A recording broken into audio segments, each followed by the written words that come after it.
Okay, so you want to own an Airbnb, buy a place, snap some bright sunlit photos, list it online, and watch the bookings roll in while you sleep. But here's the strange part. Airbnb is the rare business where a single apartment can out-earn a small building full of long-term tenants, and it's also the business where thousands of owners are quietly losing money on listings that look completely full. By the end of this video, you'll know how an Airbnb actually makes money, why being booked solid still isn't enough to turn a profit, why a single change you don't control can wipe out your income overnight, and why owning an Airbnb isn't really the business most people think it is. Before we get into the money, you need to understand that there's no single Airbnb business. There are three completely different ones, and they don't cost the same, don't earn the same, and don't fail the same way. The first is the spare room. You already live somewhere, you've got an empty bedroom down the hall, and you list it. The startup cost is almost nothing. A fresh set of white sheets, a cheap lock on the bedroom door, and a few photos of the morning light coming through the window. Best case, you cover a chunk of your own rent and meet a few strangers passing through your kitchen on their way to the airport. This is the version that gets people hooked because it genuinely works and it barely costs a thing. But it's a side hustle, not a business. The second is the dedicated unit. This is the one most people picture when they imagine the dream. A whole apartment or a small house that exists for one reason only, to be rented out by the night. You furnish it from scratch with a real bed, a stocked kitchen, fast Wi-Fi, and a smart lock on the front door. And the first number catches everyone off guard. Furnishing a single two-bedroom apartment to a standard guests will actually book runs somewhere between $15,000 and $30,000 before a single guest walks through the door. The property might be financed, but the furniture is cash out of your pocket and the clock starts ticking the day you sign. The third tier is where it stops looking like real estate at all. It's called rental arbitrage. You don't buy anything. You sign a long-term lease on a city apartment, get the landlord's written permission to sublet it nightly, furnish it, and keep the difference between the rent you pay and the nightly income you collect. The operators running this model control 10, 20, even 50 furnished units across a single city without owning one brick. The ceiling is enormous, there's almost no asset underneath you, and the whole thing balances on lease contracts that can be torn up. Three tiers, three completely different businesses, and every single one of them lives or dies on the exact same piece of math. So let's talk about where the money actually comes from. The comparison that pulls people into this business is brutal in its simplicity. The same one-bedroom apartment might rent for $1,500 a month to a long-term tenant on a lease. List that identical apartment on Airbnb, and it can bring in $4,000 a month. Same walls, same street, almost 3 times the income. That gap is the entire reason this business exists. But that $4,000 is not what the calendar quietly promises you. The real math has 3 moving parts, and you have to respect all 3. The first is your nightly rate, what one night in the apartment costs a guest. The second is your occupancy, the share of nights that actually get booked. And the third is simply how many nights are in the month. Let's put real numbers on it. Say you charge $180 a night for a clean, sunlit 2-bedroom with a view of the city skyline. If you booked all 30 nights, that's $5,400. Sounds incredible. But nobody books every night. At 70% occupancy, which is healthy in most markets, you're filling roughly 21 nights. $180 times 21 lands around $3,700. Still far above what any long-term tenant would ever hand you. And this is where you have to understand what you're really selling. A night in your apartment is perishable, exactly like an empty seat on a departing airplane or an unsold loaf of bread in a bakery at closing time. If Tuesday goes unbooked, that money is gone forever. You can't sell last Tuesday's empty bedroom next week.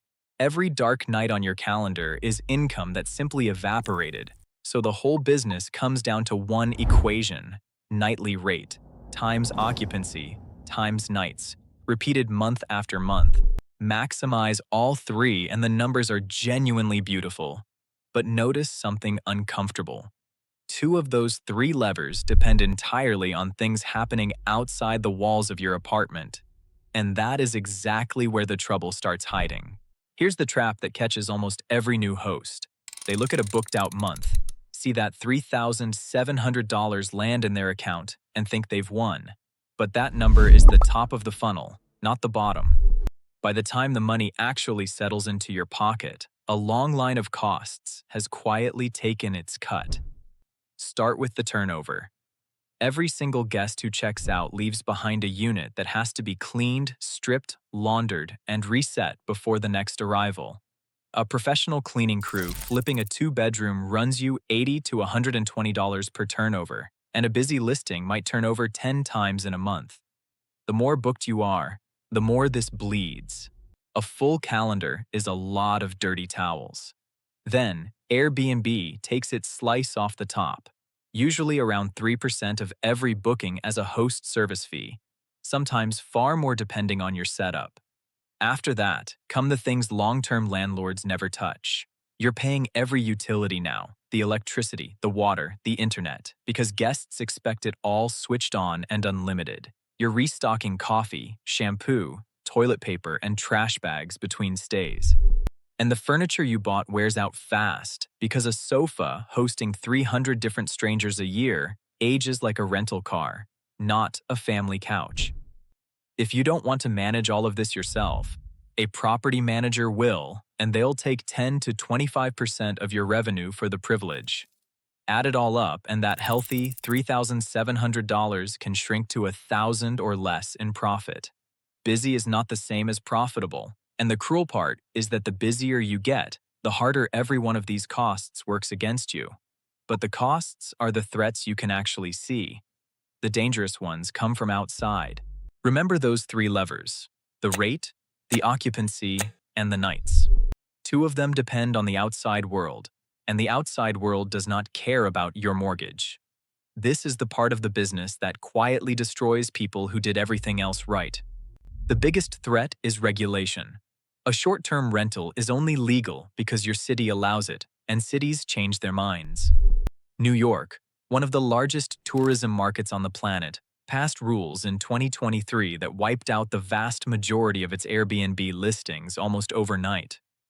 Hosts who'd built entire businesses around furnished apartments suddenly had a unit full of guest towels and a calendar that was now illegal to fill. Other cities cap you at 90 nights a year, demand expensive permits, or require you to actually live in the property you're renting. One vote at a city council meeting can turn your income stream into an empty apartment you're still paying for. The second threat is the platform itself. Your bookings flow through Airbnb's search results, and Airbnb decides who gets seen. A quiet tweak to the ranking algorithm can push your listing from the first page to invisible, and your occupancy drops without a single thing changing inside your walls. You don't own the storefront. You're renting attention from a company that can move the shelf whenever it wants. The third is saturation. When a neighborhood gets hot, hosts pour in, and suddenly, 40 identical sunlit lofts are competing for the same weekend tourists. To stay booked, everyone drops their nightly rate, and the beautiful math from earlier gets crushed for the entire market at once. If this breakdown is helping you see the business clearly, take a second to subscribe. I dig into the real economics of businesses like this every week. Now, with all of that stacked against you, let's look at exactly how owners actually go broke. So after all of that, what do you really earn? Two honest scenarios. Scenario 1. A single dedicated unit you own. After the cleaning crews, the platform fees, the utilities, and the restocking, a well-run two-bedroom might clear $1,000 a month in genuine profit. That's $12,000 a year, and it takes you roughly 2 years just to earn back the furniture you bought on day one. Real money, but a long way from passive, and one bad regulation vote from zero. Scenario 2. An arbitrage operator running 5 leased units. Each one nets $800 to $1,200 a month after rent and costs, so you're pulling somewhere around $50,000 to $60,000 a year. Far better, but you own nothing underneath it. 5 landlords and 1 city council hold your entire business in their hands. And that's the whole truth about owning an Airbnb. The keys are easy. Anyone can buy a property and list it with a few sunny photos. The guests are the actual job, and the math only rewards the people who treat this like the hospitality business it really is, not the passive real estate fantasy they were sold. So if you do jump in, remember the one rule that decides everything. You're not renting out a room, you're running a tiny hotel. Act like a host, not a landlord, and you might just build something real.